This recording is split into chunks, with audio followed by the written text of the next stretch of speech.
부동산 세금이 또 바뀝니다. 그런데 이번 개편안을 보면서 한 가지를 꼭 구분해서 볼 필요가 있습니다. 바로 주택에 대한 세제 개편과 토지에 대한 세제 개편은 같은 이야기가 아니라는 것입니다. 이번 개편안을 보면서 주택과 토지를 구분하는 것이 왜 중요한지 지금부터 하나씩 짚어보겠습니다. 먼저 정부가 밝힌 이번 개편의 목적부터 보겠습니다. 이번 개편은 부동산 시장을 단기적으로 움직이기 위한 세제 대책이 아닙니다. 지속 가능하고 합리적인 부동산 세제를 만들기 위한 개편이라는 것이 정부의 설명입니다. 이번 개편에서 가장 눈에 띄는 부분입니다.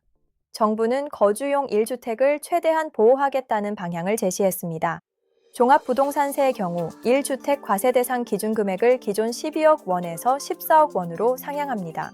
집을 팔 때 발생하는 양도소득세 역시 변화가 있습니다. 특히 장기간 실제 거주한 사람에 대한 혜택이 중요합니다.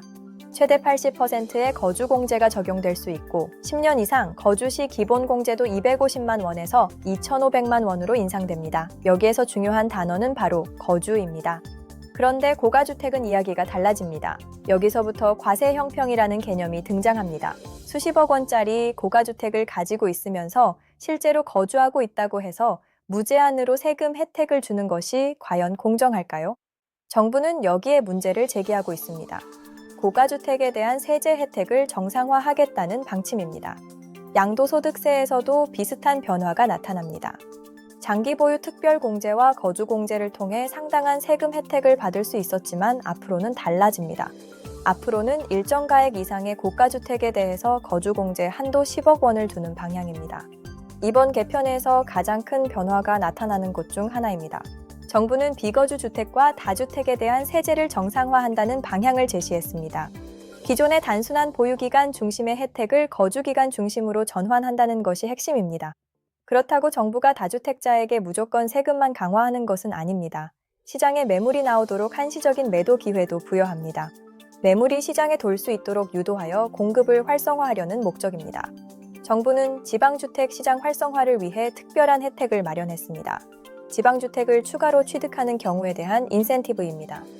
양도소득세와 종합부동산세에서 1세대 1주택 특례 및 주택수 제외 등의 혜택을 부여하는 방향을 제시했습니다. 그렇다면 가장 중요한 질문입니다. 토지는 어떻게 되는가? 결론부터 말씀드리겠습니다. 이번 개편안의 핵심 대상은 주택입니다. 따라서 일반적인 토지, 특히 임야를 보유하고 있는 퍼슨에게 이번 주택 중심의 세제 개편이 직접적으로 미치는 영향은 상당히 제한적입니다. 임야를 가지고 있다면 이번 세제 개편보다 오히려 다른 요소를 더 중요하게 봐야 합니다. 용도지역, 용도지구, 산지구분, 보전산지 여부가 그것입니다. 개발 행위 가능 여부, 도로 전면, 토지 이용 계획, 그리고 향후 도시계획 변화가 임야의 가치를 결정하는 진짜 핵심입니다. 그렇다고 임야에 세금이 전혀 없다는 뜻은 아닙니다. 토지도 당연히 재산세나 경우에 따라 종합부동산세 등의 과세 대상이 될 수 있고 토지의 종류와 이용 상태에 따라 세금이 달라집니다. 토지의 종류와 이용 상태에 따라 세금이 달라집니다. 특히 토지를 매도할 경우에는 양도소득세 문제가 발생할 수 있습니다.